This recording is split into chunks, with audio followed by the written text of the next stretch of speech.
ఈ సాయంకాలము మనము దేవుని వాక్యంలో నుంచి కొంత భాగాన్ని ధ్యానం చేసుకుంటాం.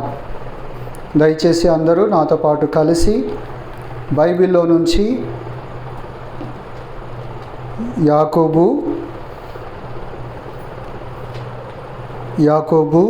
4వ అధ్యాయము, యాకోబు 4వ అధ్యాయము 8వ వచనము మొదటి లైన్ మాత్రమే చదువుకుంటాను. 8వ వచనము మొదటి లైన్ మాత్రమే చదువుకుంటాము. యాకోబు పత్రిక 4వ అధ్యాయము 8వ వచనాన్ని అందరం కలిసి చదువుకుంటాము. దేవుని యొద్దకు రండి, అప్పుడు ఆయన మీ యొద్దకు వచ్చును. మరలా చదువుకుంటాం. దేవుని యొద్దకు రండి, అప్పుడు ఆయన మీ యొద్దకు వచ్చును. మత్తయి సువార్త 7వ అధ్యాయము 7వ వచనం. మత్తయి సువార్త 7వ అధ్యాయము 7వ వచనము.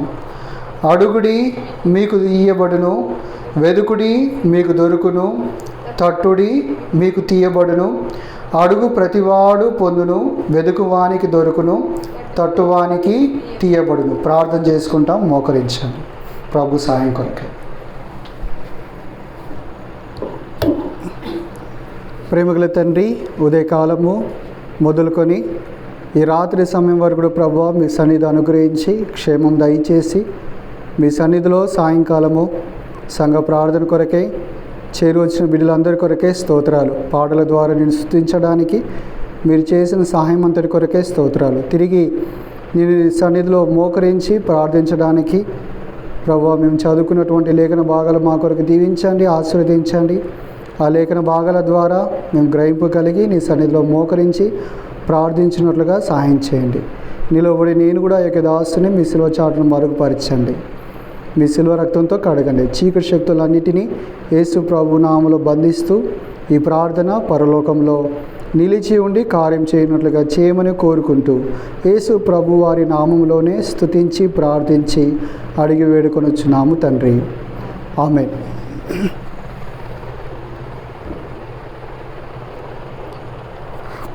మనం చదువుకున్నటువంటి ఈ లేఖన భాగము మనకి ఏం జ్ఞాపకం చేస్తున్న సంగతిని మనము కొంత తలపోసుకోవడం, లేకపోతే మన ఆలోచన పెట్టడం అనేది చాలా ప్రాముఖ్యమైన విషయం.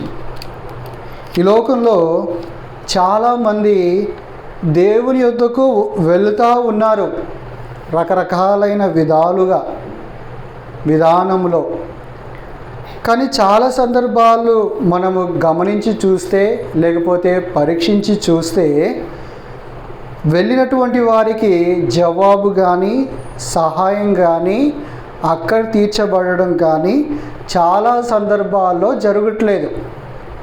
ఎందుకు జరగట్లేదు అంటే ప్రతి వారు కూడా దేవుని యొద్దకు వెళ్తూ ఉన్నారు, కానీ దేవుని యొద్దకు వెళ్ళాల్సిన విధానంలో వెళ్ళట్లేదు.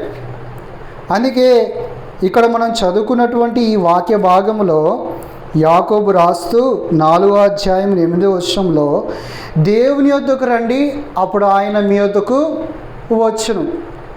దేవుని యొద్దకు ఎలాంటి దృక్పథంతో మనం రావాలి, లేకపోతే ఎలాంటి ఆలోచనతో మనం దేవుని దగ్గరికి రావాలి అని మనం కొన్ని సంగతులు ఒకవేళ మనం ధ్యానం చేసుకుంటే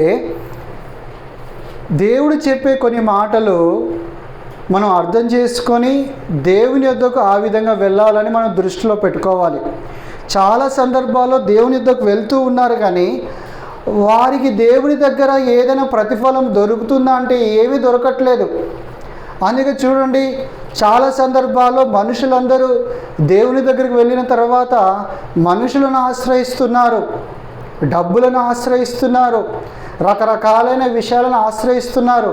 ఎందుకొరకంటే కొన్ని సందర్భాల్లో మాత్రమే దేవుడు ఇచ్చేటటువంటి వాడిగా ఉన్నాడు, కొన్ని సందర్భాల్లో మాత్రమే దేవుడు సహాయం చేసేటటువంటి వాడిగా ఉన్నాడు, కొన్ని సందర్భాల్లోనే దేవుడు అక్కర తీర్చేటటువంటి వాడిగా ఉన్నాడు.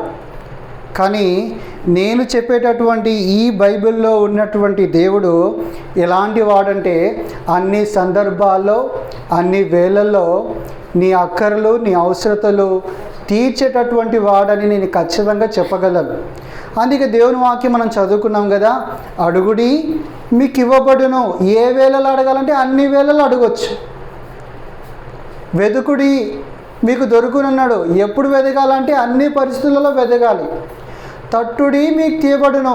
ఎప్పుడు తట్టాలంటే అన్ని స్థితులలో తట్టొచ్చు. దేవా నా ప్రార్థన ఆలకించవా అంటే చాలు, దేవుడు నీ ప్రార్థన ఆలకించేటటువంటి వాడే ఉన్నాడు. అయితే మనం దేవుని దగ్గరికి ఎలా వెళ్ళాలి అన్న సంగతిని మనం కొన్ని సంగతులు జ్ఞాపకం చేసుకోవాలి. అందరూ నాతో పాటుగా కలిసి పేతురు రాసిన మొదటి పత్రిక, పేతురు రాసిన రెండవ పత్రిక, లేకపోతే పేతురు రాసిన మొదటి పత్రిక మొదటి అధ్యాయము 14వ వచనాన్ని అందరం కలిసి చదువుకుంటాం. పేతురు రాసిన మొదటి పత్రిక 14వ వచనము మొదటి లైన్ మాత్రమే చదువుకుంటాం. పేతురు రాసిన మొదటి పత్రిక మొదటి అధ్యాయం 14వ వచనం.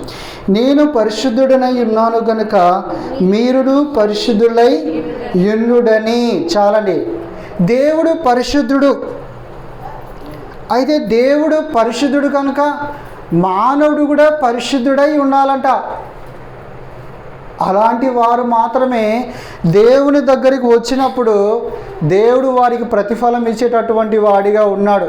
ఇంకా నీకు అర్థం కావాలంటే నీ ప్రార్థన విని, నీ అక్కర తీర్చి, నీ అవసరము తీర్చి, నీ రోగాన్ని బాగు చేసి, నీ సమస్యను తీర్చేటటువంటి వాడిగా ఉన్నాడు. ఎవరు? దేవుడు. ఎప్పుడు దేవుడు నీ ప్రార్థన వింటాడు అంటే దేవుడు పరిశుద్ధుడై ఉన్నాడు, నీవు కూడా పరిశుద్ధుడవై ఉండాలి. ఏ విషయాల్లో పరిశుద్ధుడవై ఉండాలి అంటే బైబిల్లో చెప్పబడుతుంది. ఇదే 1వ అధ్యాయం 16వ వచనంలో నేను చదువుతాను, గమనించండి. మీరు సమస్త ప్రవర్తన యందు పరిశుద్ధులై ఉండుడి. సమస్త ప్రవర్తన యందు పరిశుద్ధులై ఉండుడి అంటే మీరు చూడొచ్చు, మాట యందు పరిశుద్ధులై ఉండాలి, క్రియల యందు పరిశుద్ధులై ఉండాలి, ఆలోచన యందు పరిశుద్ధులై ఉండాలి. అలాంటి వారు దేవుని యొద్దకు వచ్చినప్పుడు దేవుడు వారి యొద్దకు వచ్చి వారి అక్కర తీర్చేటటువంటి వాడిగా ఉన్నాడు. ప్రియమైన వారలారా, ఒక సత్యాన్ని మనం గమనిస్తే, ఒక సత్యాన్ని మనం ఆలోచిస్తే, ఈ లోకంలో ఎవరైనా పరిశుద్ధులు ఉన్నారా? ఎవరైనా నీతిమంతులు ఉన్నారా? ఎవరైనా మంచివారు ఉన్నారా అంటే మన వరకు మనమే మన మనస్సాక్షిని పరీక్షించుకుంటే మన మనస్సాక్షి చెప్తుంది ఏమని తెలుసా? నువ్వు పరిశుద్ధుడు కాదు, నీ ఆలోచనలో నువ్వు తప్పిపోతున్నటువంటి వాడవు. నువ్వు భక్తి చేస్తున్నప్పటికి కూడా భక్తి చేసే సమయం మాత్రమే నీ ఆలోచన నిలిచి ఉంటుంది, కానీ దాని తర్వాత నీ ఆలోచన ఎలా ఉంది, దాని తర్వాత నీ క్రియలు ఎలా ఉన్నాయి, దాని తర్వాత నీ మాటలు ఎలా ఉన్నాయి. ఒకసారి మనల్ని మనం పరీక్షించుకుంటే ఆ భక్తి సందర్భాల్లో మాత్రమే మనము మంచివారిగా లేకపోతే నీతిమంతులుగా పరిశుద్ధులుగా కనబడుతున్నాం. కానీ మిగిలిన అన్ని సందర్భాల్లో మనం గమనించుకుంటే మన మనస్సాక్షి చెప్తుంది ఏమని తెలుసా? నీవు ఒక అపవిత్రుడవు, నేను ఒక అపవిత్రుడని తెలుస్తుంది. అయితే ఇలాంటి వారెవరు కూడా దేవుని దగ్గరికి వెళ్ళి అడిగినప్పుడు దేవుడు వారికి ఎలాంటి సహాయం చేయడని బైబిల్ ఖచ్చితంగా చెబుతుంది. ప్రియమైన వాళ్ళారా, నువ్వెవరివైనా సరే పరిశుద్ధుడిగా చేయబడాలన్నా లేకపోతే నీతిమంతుడిగా చేయబడాలన్నా ఈ రాత్రి వేళలో ఒకే ఒక మార్గం ఉంది. ఆ మార్గం ఏంటో తెలుసా? రక్తం చిందించకుండా మానవుని యొక్క పాపానికి క్షమాపణ లేదు. అంటే ఇంకో మాటలో మనం ఏం అర్థం చేసుకోవాలంటే, మనుషుడు పరిశుద్ధుడిగా చేయబడాలన్నా లేకపోతే నీతిమంతుడిగా చేయబడాలన్నా నిర్దోషిగా చేయబడాలన్నా మానవుని కొరకు ఇంకొకరు రక్తం చిందించాలి. ఈ లోకంలో ఉండే మరొక వ్యక్తి కూడా ఎలా ఉన్నాడు అంటే అతడు కూడా అపరిశుద్ధుడే, అతడు కూడా పాపం చేస్తున్నటువంటి వ్యక్తియే, అతడు కూడా తప్పిపోయేటటువంటి వ్యక్తియే.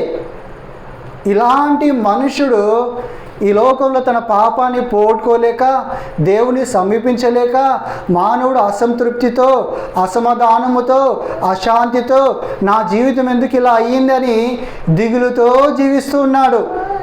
అందుకనే దేవుడు లోకాన్ని ఎంతో ప్రేమించాడు. ఈ లోకంలో ఉండే నిన్ను నన్ను ఎంతో ప్రేమించాడు. లోకం అంటే చెట్టు కాదు, మట్టి కాదు, ఇవన్నీ కాదు, నీవు నేనే. నిన్ను నన్ను దేవుడు ప్రేమించాడు. ప్రేమించి ఈ లోకానికి ఆయన దిగి వచ్చాడు. ఎలా దిగి వచ్చాడంటే మానవ రూపం ధరించి ఈ లోకానికి దిగి వచ్చాడు. ఆయన పేరు యేసుక్రీస్తు ప్రభువు అని చెప్పబడుతూ వచ్చింది. మీరు అనేక సందర్భాల్లో విని ఉండవచ్చు, అనేక సందర్భాల్లో ఆయన ఫోటో కూడా చూసి ఉండవచ్చు. ఆయన ఈ లోకానికి ఎందుకొరకు వచ్చాడంటే ఒకే ఒక కారణము. ఆ కారణం ఏంటో కాదు, పాపులను రక్షించుటకు క్రీస్తు యేసు ఈ లోకమునకు వచ్చెను. ఈ లోకంలో పుట్టిన ప్రతి మానవుడు తన పాపం నుంచి విడుదల పొందాలని, పరిశుద్ధుడిగా చేయబడాలని, నీతిమంతుడిగా చేయబడాలని, దేవునితో కూడా సంబంధం కలిగి ఉండాలని, దేవునితో కూడా మాట్లాడే అవకాశము, దేవునితో కూడా మరి సహాయం పొందే అవకాశం కలగాలని యేసుక్రీస్తు ప్రభుల వారు ఈ లోకంలో జన్మించాడు. 33.5 సంవత్సరాలు జీవించాడు. అనేకమైన అద్భుతాలు, ఆశ్చర్యక్రియలు చేశాడు. అంటే గుడ్డివారి కన్నులు, మూగవారికి మాటలు, కుష్ఠరోగికి స్వస్థత, చనిపోయిన వారిని తిరిగి లేపాడు. ఆయన ఇలా అన్నాడు, వీటన్నిటిని చూసి నా యందు విశ్వాసం ఉంచకండి, నేను మీ కొరకై నా రక్తాన్ని చిందించబోచున్నాను, మీ కొరకే నేను చనిపోతాను, నేను 3 సమాధులు ఉంచబడతాను, 3వ రోజు తిరిగి లేస్తాను, అప్పుడు మాత్రమే నా యందు విశ్వాసం ఉంచండి అని చెప్పాడు ఆయన చెప్పినట్లుగానే 2024 సంవత్సరాల క్రితము ఆయన తన స్వరక్తాన్ని చిందించాడు. ఎందుకొరకు? పాపులను రక్షించుటకు క్రీస్తు యేసు వారి రక్తం చిందించాల్సిన అవసరం వచ్చింది. ఒక పాపి రక్షించబడాలన్నా, ఒక పాపి పరిశుద్ధుడిగా చేయబడాలన్నా రక్తం చిందించాలి. అది గొర్రెలదో, మేకలదో, ఎడ్లదో కాదు, కానీ పరిశుద్ధుని రక్తమై ఉండాలి. ఇంకొక పరిశుద్ధిని కాపాడాలంటే ఒక దొంగని ఇంకొక దొంగ ఎలాగో కాపాడలేడో, ఒక దొంగని ఇంకొక మంచి వ్యక్తి ఎలాగైతే తనను కాపాడగలడో, అలానే ఈ లోకంలో ఉండే పాపి ఇంకొక పాపిని రక్షించలేడు. అందుకనే పరిశుద్ధుడైన దేవుడు ఈ లోకానికి వచ్చి రక్తం చిందించాడు, చనిపోయాడు, సమాధి చేయబడ్డాడు, తిరిగి 3వ దినములో లేచాడు. ప్రియమైన వారలారా, నీవెవరివైనా సరే దేవుని దగ్గర నువ్వు సహాయం పొందాలన్నా, దేవుని దగ్గర నీ అక్కర తీర్చబడాలన్నా, దేవుని దగ్గర ఈరోజు నీ అవసరత తీర్చబడాలన్నా ఒకే ఒక మార్గం ఉంది. అది నువ్వు యేసుక్రీస్తు ప్రభువారి యందు విశ్వాసం ఉంచుట. యేసుక్రీస్తు ప్రభువా, నేను కూడా ఒక పాపిన నా కొరకు కూడా నువ్వు రక్తం చిందించావు, చనిపోయావు, సమాధి చేయబడ్డావు, తిరిగి లేచావు, నేను నమ్ముచున్నానయ్యా, నన్ను క్షమించంటే చాలు, దేవుడు ఉచితంగా నిన్ను క్షమిస్తాడు. నువ్వేం మార్చుకోవాల్సిన అవసరం లేదు. నీ బట్టలు మార్చుకోవాల్సిన అవసరం లేదు, నీ పద్ధతులు మార్చుకోవాల్సిన అవసరం లేదు, నీ జీవితం కూడా మార్చుకోవాల్సిన అవసరం లేదు. కేవలం యేసు ప్రభువారు నా కొరకు కూడా రక్తం చిందించి చనిపోయి సమాధి చేయబడి తిరిగి లేచాడని నువ్వు విశ్వాసం ఉంచితే చాలు. నీ హృదయమందు ఈ క్షణమందు నువ్వు నీతిమంతుడిగా లేకపోతే పరిశుద్ధుడిగా చేయబడతావని పరిశుద్ధ గ్రంథమైన బైబిల్ బహు స్పష్టంగా చెప్తుంది. ప్రియమైన వారలారా, అలాంటి వ్యక్తులు దేవుని సమీపించినప్పుడు దేవుడు వారి ప్రార్థన ఆలకించేటటువంటి వాడిగా ఉన్నాడు. చెప్పేటటువంటి నేను అనేక సందర్భాల్లో దేవుని సమీపించాను, కానీ దేవుడు నా ప్రార్థన విన్నట్లుగా నేను గమనించలేదు. ఎప్పుడైతే నేను ఎలాంటి వ్యక్తినో, దేవుడు ఎలాంటి వ్యక్తో తెలుసుకున్నాను, దేవుడు పరిశుద్ధుడు, నేను అపరిశుద్ధుడను, ఈ అపరిశుద్ధుడు పరిశుద్ధుడైన దేవుని సమీపించలేడు అని తెలుసుకున్నాను. అపరిశుద్ధుడైన నా కొరకు పరిశుద్ధుడైన క్రీస్తు యేసు ప్రభు రక్తం చిందించాడు, చనిపోయి తిరిగి లేచాడు, నేను విశ్వసించాను, క్షమించమని వేడుకున్నాను, నా జీవితం పరిశుద్ధపరచబడింది. ఆ తర్వాత నేను ప్రార్థించినప్పుడు దేవుడు ప్రతినిత్యము నా ప్రార్థన ఆలకించేటటువంటి వాడిగా నేను ఇప్పుడు నా జీవితంలో చూస్తూ ఉన్నాను. అనేక రోగాలు వచ్చిన పరిస్థితుల్లో, అనేకమైన కష్టాలు వచ్చిన పరిస్థితుల్లో, అనేకమైన ఆపదలు వచ్చిన పరిస్థితుల్లో, అనేకమైన దిక్కుతోచని స్థితిలో ప్రార్థించినప్పుడు దేవుడు దారి చూపించినట్లుగా, బాగు చేసినట్లుగా, నడిపించినట్లుగా ఎన్నో సందర్భాల్లో చూస్తూ వచ్చాను. ప్రియమైన వారలారా, నువ్వెవరైనా సరే దేవుడు పరిశుద్ధుడు, నువ్వు పరిశుద్ధుడిగా చేయబడాలి. వేరే మార్గం లేదు సుమా. నీ భక్తి జీవితము, నీ నీతి కార్యాలన్నీ కూడా దేవుని వెలుగులో పోల్చితే, దేవుని వెలుగులో తూకము పడితే అవేవి నిలబడలేదు. అందుకనే దేవుడే నిన్ను నీతిమంతుడిగా చేయాలని, నిన్ను పరిశుద్ధుడిగా చేయాలని తన రక్తాన్ని చిందించాడు. ప్రభువైన యేసునందు విశ్వాసం వచ్చేమో అప్పుడు నీవును నీ ఇంటి వారును గొప్ప రక్షణను పొంది పరిశుద్ధులుగా చేయబడతారు. ఎవరైతే పరిశుద్ధులుగా చేయబడతారో అలాంటి వ్యక్తులు దేవునిని సమీపించేటప్పుడు కొన్ని విషయాలు గుర్తుపెట్టుకొని సమీపించాలి. చూడండి, నేను కొన్ని మాటలు చదివిస్తాను, మీరు జ్ఞాపకం ఉంచుకోండి, రాసుకోగలిగిన వారు రాసుకోండి. హెబ్రీలకు రాసిన పత్రిక 11వ అధ్యాయము. హెబ్రీలకు రాసిన పత్రిక 11వ అధ్యాయము 6వ వచనం నేను చదువుతాను, గమనించండి. హెబ్రీలకు రాసిన పత్రిక 11వ అధ్యాయం 6వ వచనం. విశ్వాసము లేకుండా దేవునికి ఇష్టమైనట అసాధ్యము. బాగా వినాలి. దేవుని యొద్దకు వచ్చేవాడు ఆయన ఉన్నాడనియు తను వెదుకు వారికి ఫలము దయచేవాడనియు నమ్మవలెను కదా. నువ్వు దేవుని బిడ్డగా చేయబడ్డావో, పరిశుద్ధుడిగా చేయబడ్డావో మంచిదే. కానీ నువ్వు దేవుని యొద్దకు వచ్చే సందర్భంలో ఎలాంటి విశ్వాసంతో వస్తున్నావు అనేది ప్రశ్న. ఎలాంటి విశ్వాసంతో వస్తున్నావు అనేది ప్రశ్న. దేవుని యొద్దకు వస్తున్నావు, ప్రార్థిస్తున్నావు, కానీ దేవుని దగ్గర ప్రతిఫలం దొరుకుతుందనే విశ్వాసంతో వస్తున్నావా? అలా నువ్వు వస్తున్నట్లయితే ఖచ్చితంగా నీకు ప్రతిఫలము దొరుకుతుంది. ఖచ్చితంగా నీకు ప్రతిఫలము దొరుకుతుంది. ఒకవేళ నీవు దేవుని దగ్గరకు ఇలాంటి విశ్వాసంతో రాకపోతే దేవుని దగ్గర నీవు ఫలం పొందలేవని నేను ఖచ్చితంగా జ్ఞాపకం చేయగలను. ప్రియమైన వారలారా, దేవుని యొద్దకు రండి, అప్పుడు ఆయన మీ యొద్దకు వచ్చిన మాటను మీకు చదివినిపించాను కదా. దేవుని యొద్దకు ఎలా రావాలి అంటే, అపరిశుద్ధుడైన వాడు పరిశుద్ధుడిగా చేయబడి పరిశుద్ధుడైన దేవుని దగ్గర రావాలి. రెండోదిగా, దేవుని యొద్దకు వచ్చేవాడు ఎలా రావాలంటే, దేవుడు ఉన్నాడు, ఆయన దగ్గరకు వచ్చినప్పుడు ప్రతిఫలం ఇచ్చేటటువంటి దేవుడని విశ్వాసంతో రావాలి. చూడండి, మూడోదిగా ఎఫెసీలకు రాసిన పత్రిక 3వ అధ్యాయము. ఎఫెసీలకు రాసిన పత్రిక 3వ అధ్యాయము 20వ వచనం నేను చదువుతాను, గమనించండి. ఎఫెసీలకు రాసిన పత్రిక 3వ అధ్యాయం 20వ వచనం. మనలో కార్యసాధకమైన తన శక్తి చొప్పున మనము అడుగు వాటన్నిటికంటేను ఊహించు వాటన్నిటికంటేను అత్యధికముగా చేయ శక్తిగల దేవునికి.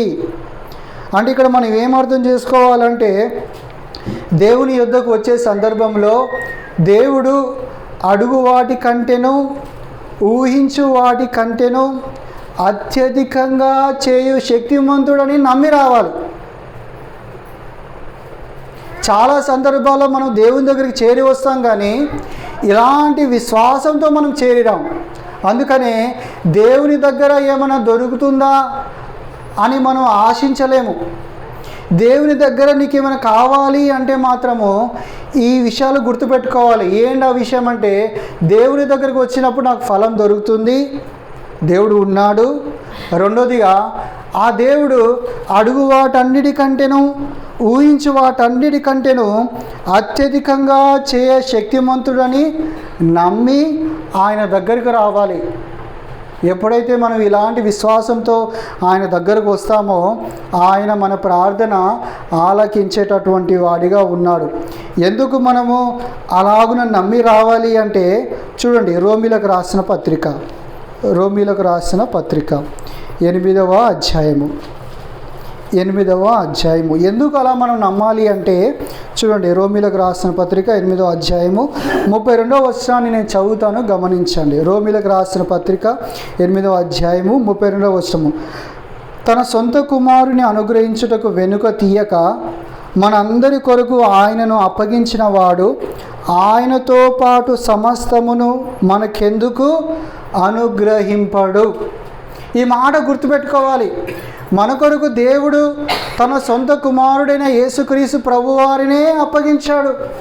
ఆయననే శిలువ మరణానికి అప్పగించాడు. ఆయన మన కొరకు చనిపోయాడు, సమాధి చేయబడ్డాడు, తిరిగి 3వ దినం లేచి వెళ్ళిపోయాడు. ఇప్పుడు పరలోకంలో ఉన్నాడు, మరొక దినాన్ని రాబోతున్నాడు.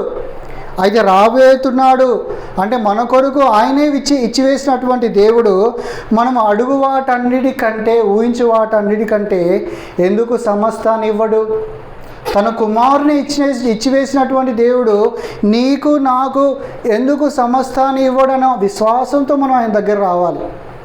ఇంకా ఎలాంటి విశ్వాసంతో రావాలంటే యాకోబు రాసిన పత్రిక 1వ అధ్యాయము, యాకోబు రాసిన పత్రిక 1వ అధ్యాయం 5వ వచనం. యాకోబు రాసిన పత్రిక 1వ అధ్యాయం 5వ వచనం. మీలో ఎవనికైనాను జ్ఞానం కొద్దిగా ఉన్న యెడల అతడు దేవుని అడగవలెను, అప్పుడు అది అతనికి అనుగ్రహింపబడను. భావినాలి, ఆయన ఎవనిని గద్దింపక అందరికీ ధారాళముగా దయచేవాడు. మనం ఇంకా ఎలాంటి విశ్వాసంతో రావాలంటే ఆయన ఎవనిని గద్దించక అందరికీ ధారాళంగా దయచేయ దేవుడని రావాలి. ఇలాంటి విశ్వాసంతో నీవు నేను ఎప్పుడైతే చేరి వస్తామో అప్పుడు దేవుడు ఖచ్చితంగా నీ ప్రార్థనకు జవాబు అనుగ్రహిస్తాడు, నీ అక్కర తీరుస్తాడు, నీ అనారోగ్యాన్ని స్వస్థపరుస్తాడు, నీ సమస్యని తీరుస్తాడు, నీ జీవితాన్ని బాగు చేస్తాడు, నీ పిల్లల్ని చక్కపరుస్తాడు, నీ కుటుంబాన్ని కడుతాడు, నీ విషయాలన్నీ ఆయన చూసుకుంటాడు.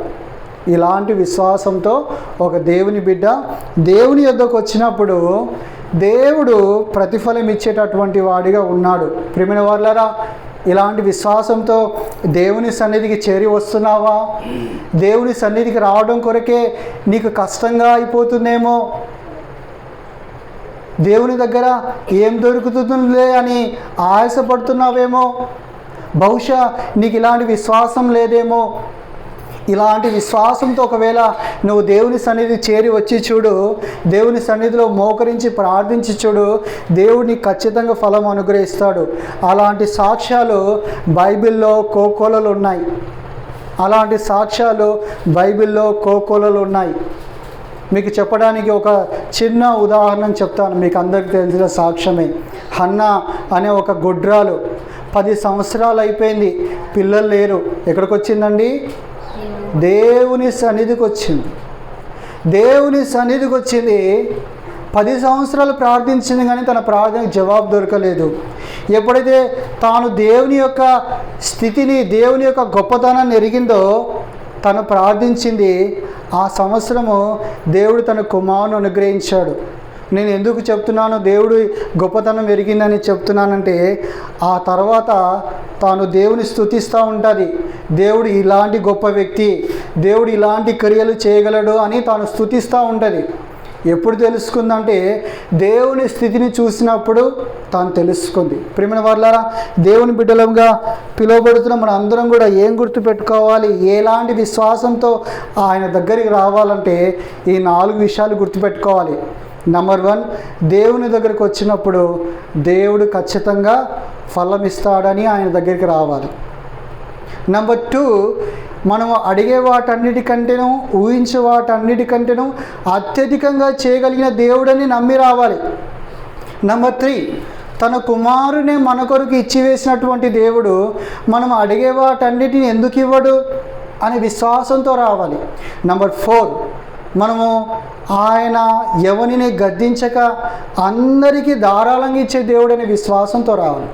ఎప్పుడైతే ఇలాంటి విశ్వాసంతో వస్తామో నేను చెప్పగలను, ఖచ్చితంగా ఈరోజు నీ అక్కర తీర్చబడి నువ్వు దేవుని ఇంటి నుంచి ఆనందంతో వెళ్ళేటటువంటి వాడవని నేను జ్ఞాపకం చేస్తాను. ఇది దేవుని దగ్గరికి వచ్చే విషయం. ఇంకా కొన్ని విషయాలు గుర్తుపెట్టుకోవాలి. ఇవి చాలా ప్రాముఖ్యమైన విషయాలు కనుక నేను మరలా మీకు జ్ఞాపకం చేయాలనుకుంటున్నాను. దేవుని దగ్గరికి వచ్చేటప్పుడు ఇలాంటి విశ్వాసంతో రావాలి. రెండోది, దేవుని దగ్గరికి వెళ్ళే సందర్భంలో మనం కొన్ని పనులు చేయాలని మనకు బైబిల్ బోధిస్తూ ఉంది. ఈ పనులు మనం ఎప్పుడైతే చేస్తామో దేవుడు మన ప్రార్థన ఆలకించేటటువంటి వాడిగా ఉన్నాడు. చూడండి, సామెతల గ్రంథం 28వ అధ్యాయం. సామెతల గ్రంథం 28వ అధ్యాయము 9వ వచనం. సామెతలు, ధర్మశాస్త్రము వినబడకుండా చెవిని తొలగించుకొను వాని ప్రార్థన హేయము. చూడండి, దేవుని దగ్గరికి ఇలాంటి విశ్వాసంతో వచ్చినప్పుడు దేవుడు ప్రార్థన వింటాడు, నిజమే. కానీ మనకు బైబిల్ ఏం జ్ఞాపకం చేస్తుందంటే, ధర్మశాస్త్రం వినబడకుండా చెవిని తొలగించుకొని వాని ప్రార్థన హేయం. అంటే ధర్మశాస్త్ర ప్రకారంగా ప్రవర్తించకుండా దేవుని సన్నిధికి వచ్చి ప్రార్థించినప్పుడు దేవుడు ఆ ప్రార్థన ఆలకించడు. దేవుడు శక్తిమంతుడే, ఫలమిచ్చేవాడే, అడుగు వాటన్నిటికంటే ఊహించే వాటన్నిటికంటే ఎక్కువగా చేయవాడే, నీ కొరకు నా కొరకు తన కుమారుని ఇచ్చి వేసినటువంటి వాడు, సమస్తాన్ని ఇచ్చేటటువంటి వాడే. మనము మనము మనల్ని గద్దించక ఆయన ధారాళంగా అనుగ్రహించే దేవుడే, వాస్తవమే. కానీ ఒకవేళ ధర్మశాస్త్రాన్ని వినబడకుండా చెవిని తొలగించుకొని వాని ప్రార్థన దేవుడు వినడు. అందుకే ధర్మశాస్త్ర ప్రకారంగా, దేవుని వాక్య ప్రకారంగా నువ్వు చేస్తూ జీవిస్తూ నడుచుకొనొచ్చు. ఒకవేళ నువ్వు ప్రార్థిస్తే దేవుడు ఖచ్చితంగా నీ ప్రార్థన వింటాడు, ఖచ్చితంగా నీ ప్రార్థన వింటాడు. ఒకవేళ నువ్వు భర్తవా, నీ కుటుంబం అంతటిని నువ్వు సంరక్షించట కొరకే దేవుని వాక్యం ఏం చెప్తుందో అలా చేస్తూ నువ్వు ప్రార్థన చేయి, దేవుడు నీ ప్రార్థన వింటాడు.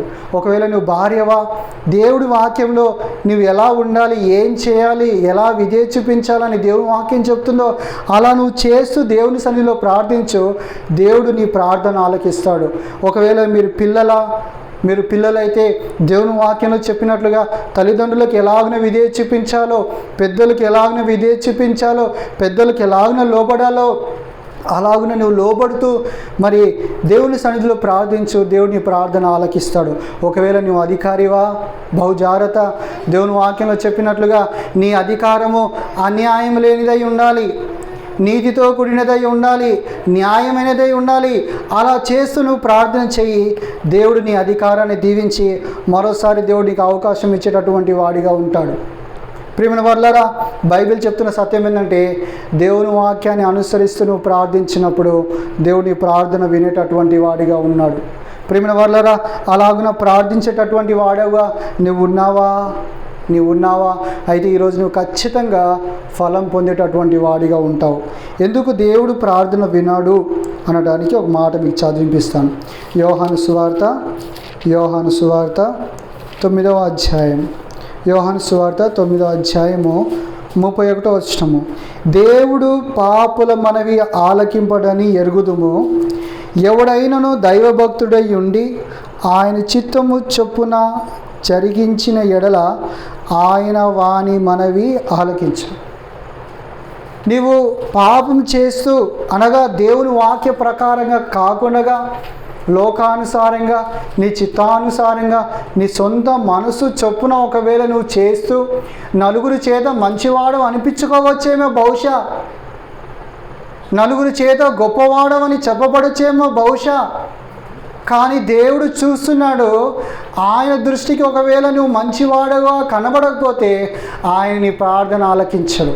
నువ్వు ఎప్పుడు ఆయన దృష్టికి మంచి వ్యక్తిగా కనబడతావంటే దేవుని వాక్యం చొప్పున నువ్వు చేసినప్పుడు నువ్వు దేవుని దృష్టికి మంచివాడుగా కనబడతావు. కాబట్టి అలాంటి వ్యక్తి ప్రార్థన దేవుడు ఆలకిస్తాడని బైబిల్ ఖచ్చితంగా నొక్కి ఒక్కానిస్తుంది. ప్రేమ వారలారా, నువ్వు దేవుని సన్నిధికి ఎంతో ఆశతో వస్తున్నావు కానీ దేవుని ప్రార్థన ఆలకించట్లేదంటే దానికి కారణం ఏందో తెలుసా?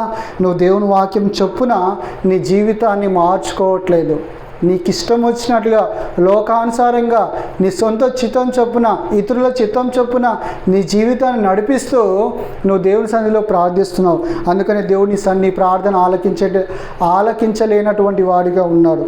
ఈరోజు దేవుడు జ్ఞాపకం చేసేది ఏంటంటే, నువ్వు తూచా తప్పకుండా దేవుని వాక్యం చొప్పున ఒకవేళ నువ్వు ప్రవర్తిస్తూ ఉంటే నీకు దేవుని దగ్గర ధారాళమైన ప్రవేశం ఉంది. నువ్వు ఎలాంటి పరిస్థితుల్లో ఉండి ప్రార్థించినా దేవుడు నీ ప్రార్థన ఆలకించేటటువంటి వాడిగా ఉన్నాడు. మూడోదిగా చూడండి, ఇదే సామెతలు 21వ అధ్యాయం, సామెతల గ్రంథం 21వ అధ్యాయము 13వ వచనం. సామెతలు, దరిద్రుల మొర వినక చెవిని మూసుకొనువాడు తాను మొరపెట్టినప్పుడు అంగీకరింపబడడు. బాగా వినాలి, బైబిల్ చాలా అద్భుతమైన సత్యాలను బోధిస్తుంది. మనకు సహాయం కలుగునట్లుగా మనకు బోధిస్తుంది, మనకు మేలు కలుగునట్లుగా బైబిల్ బోధిస్తుంది. మీరు ఎవరైనా సరే ఓ బైబిల్ కొనుక్కోండి, బైబిల్ చదవండి. బైబిల్లో ఉన్న అనేకమైన సత్యాలు, అద్భుతాలు, ఆశ్చర్యమైన సంగతులు మీరు చూసి మీరు దీవించబడాలని ఆశతో జ్ఞాపకం చేస్తున్నాం. ప్రియమైన వారలారా, ఇక్కడ చెప్పబడుతున్న మాట ఏంటంటే, దరిద్రుల మొర వినక చెవిని మూసుకొని వాడు తాను మొరపెట్టినప్పుడు అంగీకరింపబడడు. నువ్వెవరైనా సరే ఒకవేళ ప్రార్థన చేసేటప్పుడు నీ చుట్టూండే దరిద్రుల మొర వింటున్నావా? నీ చుట్టూండే అక్కర కలిగిన వారి అక్కర తీరుస్తున్నావా? వారి గురించి ఆలోచిస్తున్నావా? వారికి సహాయం చేయాలని నీ మనసులో ఆశ ఉందా? ఒకవేళ ఆశ ఉండి నువ్వు సహాయం చేస్తూ ఉన్నట్లయితే దేవుడు ఖచ్చితంగా నీ ప్రార్థన వింటాడని నేను జ్ఞాపకం చేయాలని ఆశపడుతున్నాను. ప్రియమైన వారలారా, దేవుడు నీ ప్రార్థన వినకపోవడానికి మరొక బలమైన కారణం ఏంటంటే, నీ చుట్టూండే దరిద్రుల మొర నువ్వు వినట్లేదు.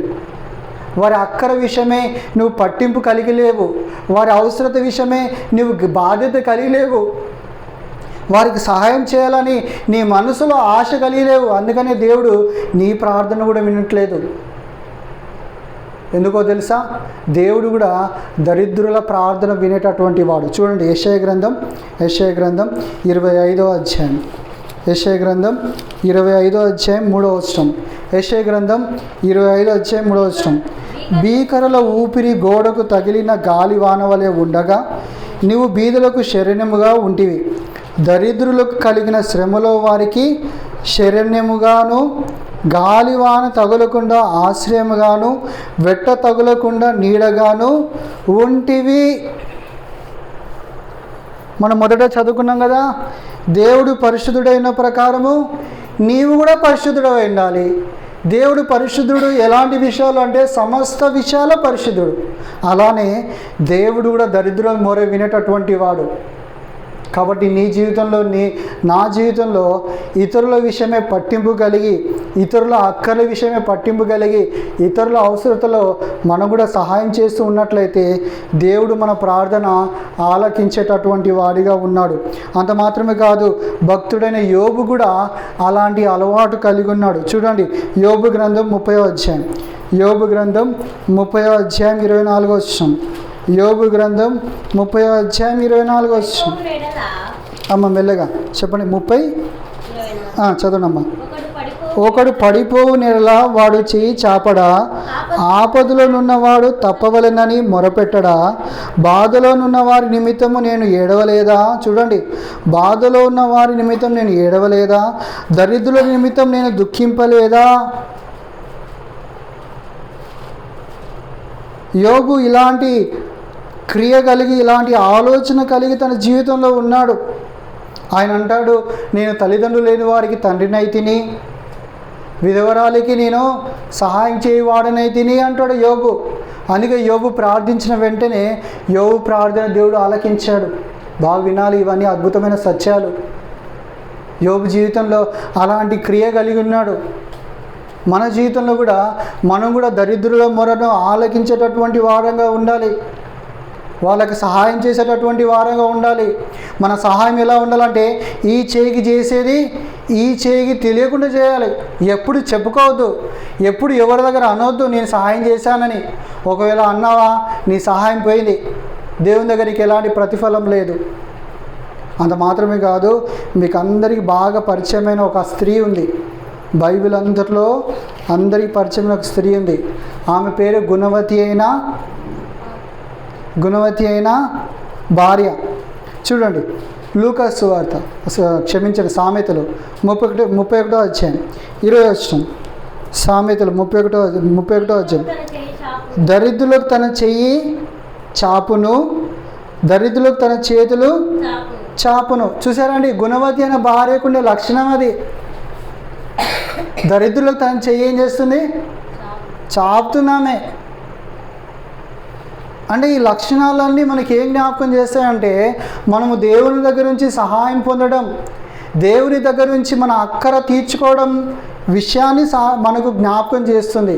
కాబట్టి నీవు నేను ఒకవేళ దేవుని దగ్గర ఫలం పొందాలి, దేవుడు సహాయం చేయాలి, దేవుడు అక్కర తీర్చాలంటే మాత్రం ఖచ్చితంగా నీవు కూడా నీ చుట్టూ ఉండే దరిద్రుల మొర విని వాడు అక్కర తీర్చేటటువంటి వాడిగా ఉండాలి. బైబిల్లో ఒక వ్యక్తి ఉన్నాడు, ధనవంతుడు. అతడు చాలా ధనవంతుడు. కానీ ఒకరోజు నరకంలో కాలుతూ ఉన్నాడు, అగ్నిగుండంలో కాలుతూ ఉన్నాడు. అలాంటి వ్యక్తి కూడా ఏం చేశాడో తెలుసా? ప్రార్థన చేశాడు. అలాంటి వ్యక్తి ప్రార్థన కూడా విన్నాడు. ఎందుకు విన్నాడో చూడండి. లూకాసు సువార్త 16వ అధ్యాయం, లూకాసు సువార్త 16వ అధ్యాయం 21 వచనం. లూకాసు సువార్త 16:21. అతని బల్ల మీద నుండి పడు రొట్టె ముక్కలతో ఆకలి తీర్చుకొని గోరెను. అంతేగాక కుక్కలు వచ్చి వాని కురుపులు నాకెను. ఇక్కడ ఒక ధనవంతుడు ఉన్నాడు, దరిద్రుడు ఉన్నాడు. ధనవంతుడు ఇంటి వాకిట దరిద్రుడు పడి ఉన్నాడు. ఆ ధనవంతుడు తాను తినగా తాను భుజించక మిగిలిన రొట్టె ముక్కలన్నీ దరిద్రునికి ఇచ్చేవాడు, దరిద్రుని యొక్క అక్కర తీర్చేవాడు. ఒకరోజు ధనవంతుడు చచ్చిపోయాడు, దరిద్రుడు కూడా చచ్చిపోయాడు. కానీ ధనవంతుడు అగ్నిగుండం నుండి యాతన పడుతున్నప్పుడు ప్రార్థిస్తే దేవుడు పలికాడు. కానీ తనకు సహాయం దొరకలేదు. ఎందుకొరకు తెలుసా? తను పరిశుద్ధుడిగా చేయబడలేదు. దేవుడు పరిశుద్ధుడు. పరిశుద్ధులు ఇంకొక పరిశుద్ధులతోనే సహవాసం చేయగలరు. ఈ వ్యక్తి పరిశుద్ధుడిగా జీవించలేదు, నీతిమంతుడిగా జీవించాడు, మంచి వ్యక్తిగా జీవించాడు, కానీ పరిశుద్ధుడిగా చేయబడలేదు. అందుకని ఒకరోజు అగ్నిగుండంలో యాతన పడుతూ అయ్యో అయ్యో ఈ వేదనకరమైన స్థలంలో నుంచి నన్ను ఎవరైనా విడిపించారా, నా నాలుక చల్లవచ్చుటకు ఒక చుక్క నీళ్లు నాకు ఎవరైనా పంపించారా అని మొరపెడుతూ ఉన్నాడు. అప్పుడు దేవుడు అంటున్నాడు, కుమారుడా, నీవు నీ జీవిత కాలం అంతా నీకు ఇష్టం వచ్చినట్లుగా జీవించావు. ఇప్పుడు అవకాశం లేదు నువ్వు పరిశుద్ధుడిగా చేయబడ్డానికి. ఇప్పుడు అవకాశం లేదు. అందుకే భూమి మీద ఉన్నప్పుడే, నీ జీవిత దినాలలో నువ్వు సజీవంగా ఉన్నప్పుడే ఈరోజే దేవుని దగ్గరికి రా. ఈరోజే దేవునితో సమాధాన పడు. ఈరోజే నీ కొరకు యేసు ప్రభు శిలువలో రక్తం చిందించి చనిపోయి సమాజపడి తిరిగి లేచాడు. ఎందుకొరకంటే రక్తం చిందించకుండా మానవునికి పాప క్షమాపణ లేదు. ప్రియమైన వాళ్ళరా, నువ్వెవరైనా సరే ఈరోజే పరిశుద్ధుడిగా నీతిమంతుడిగా చేయబడాలంటే యేసునందు విశ్వాసం ఉంచు. నీ జీవితంలో ఏం మార్చుకోవాల్సిన అవసరం లేదు. కాబట్టి మూడోదిగా మనం గుర్తుపెట్టుకోవాల్సిన విషయం ఏంటంటే దరిద్రుల మొరను వినేటటువంటి వారంగా ఉండాలి. ఎప్పుడైతే దరిద్రుల మొర వింటామో అప్పుడు మాత్రమే దేవుడు ప్రతిఫలం అనుగ్రహించేటటువంటి వాడిగా ఉన్నాడు. ఇంకా చెప్పాలంటే చాలా సంగతులు ఉన్నాయి, కానీ మీకు ఒక చిన్న సంఘటన జ్ఞాపకం చేసి నేను ముగిస్తాను. మనం అందరూ ప్రార్థనలోకి వెళ్ళాలి. కాబట్టి యేసు ప్రభువారు ఈ లోకంలో ఉన్నప్పుడు ఒక ఉపమానం లేకపోతే ఒక సంఘటన జ్ఞాపకం చేస్తూ వచ్చాడు. ఏంటి ఆ సంఘటన అంటే, నేను ఆకలికొని ఉన్నాను, నాకు ఆహారము పెట్టలేదు. నేను దప్పికొని ఉన్నాను, నాకు దాహము నీళ్ళు ఇవ్వలేదు. నేను రోగినై ఉన్నాను, నన్ను పరామర్శించలేదు. నేను చెరసాలలో ఉన్నాను, నన్ను విడిపించలేదు అన్నాడు. అన్న తర్వాత ఒక గుంపు వాళ్ళు అన్నారు, అయ్యా నువ్వు ఎప్పుడు ఆకలి కొని ఉన్నావు, ఎప్పుడు దప్పికొని ఉన్నావు, ఎప్పుడు రోగివే ఉన్నావు, ఎప్పుడు చెరసాలలో ఉన్నావు, ఎప్పుడు వస్త్రాలు లేక ఉన్నావు అని ఒక గుంపు వాళ్ళు అన్నారు. అన్నప్పుడు ఆయన అన్నాడు, ఈ నీ సహోదరులలో ఒకరికి మీరు చేయలేదు కాబట్టి నాకు కూడా చేయలేదు అన్నాడు. తర్వాత ఇంకో గుంపు వారిని చూసి, ఈ నీ సహోదరులలో మీరు ఒకరికి అలా చేశారు కాబట్టి నాకు కూడా చేశారు అని యేసుప్రభువు వారు చెప్పాడు. అయితే మనం ఏం జ్ఞాపకం ఉంచుకోవాలంటే, మనం కలిగిన వాటిలో మనకంటే తక్కువ వారు, మనకంటే అవసరతలు ఉన్న వారికి మనం ఏం చేయాలి? ఎప్పుడు మనం సహాయం చేస్తూ ఉండడానికి నిశ్చయం చేసుకుంటూ ఉండాలి. ఎప్పుడైతే మనం సహాయం చేయాలని నిశ్చయం చేసుకుని ఉంటామో అప్పుడు దేవుడు మన ప్రార్థన ఆలకించేటటువంటి వాడిగా ఉంటాడు. ఎవరైతే చేయలేదో అలాంటి వారి గురించి బైబిల్ మనకి ఏం చెప్తుందో చదువుకుంటాం. చదువుకొని ప్రార్థనలోకి వెళ్తాం. మత్తయి సువార్త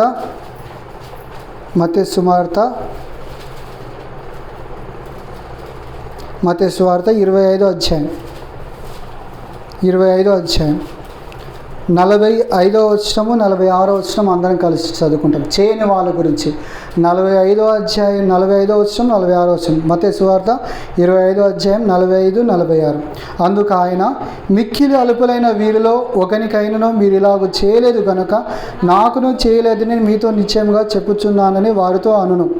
వీరు నిత్య శిక్షకును నీతిమంతులు నిత్య జీవమునకును పోవుదురు. చూసారండి, చేసిన వారికేమో అలా అన్నాడు, చేయని వారికేమో ఇలా అన్నాడు. ఒకవేళ నువ్వు దేవుని బిడ్డగా పిలువబడుతూ దేవుడు చెప్పినట్లుగా ఒకవేళ నువ్వు ఇతరులకు సహాయం చేయకుండా నువ్వు ఒకవేళ ప్రార్థన చేస్తే దేవుడు నీ ప్రార్థన ఆలకించడానికి జ్ఞాపకం చేసుకోవాలి. కాబట్టి దేవుని వాక్యం మనకు చెప్పినట్లుగా దేవుని యొద్దకు రండి, అప్పుడు ఆయన మీ యొద్దకు వచ్చును. నువ్వు దేవుని యొద్దకు ఎలా రావాలి అంటే పరిశుద్ధమైన జీవితం కలిగి రావాలి, సమస్తమైన ప్రవర్తనలో పరిశుద్ధత కలిగి రావాలి. అలాంటి సందర్భంలో దేవుని దగ్గర ప్రతిఫలం ఉంది, ప్రతిఫలం ఖచ్చితంగా ఉంది. అడిగే వాటన్నిటికంటే ఊహించే వాటన్నిటికంటే అత్యధికంగా చేస్తాడనే విశ్వాసం నీకు ఉంటుంది. తన సొంత కుమారుని ఇచ్చినవాడు సమస్తాన్ని నాకు ఎందుకు ఇవ్వడనే విశ్వాసం నీకుంటుంది. దేవుడు ఎవరిని గద్దించగా అందరికీ ధారాళంగా ఇచ్చేవాడు కదా అనే విశ్వాసం నీకుంటుంది.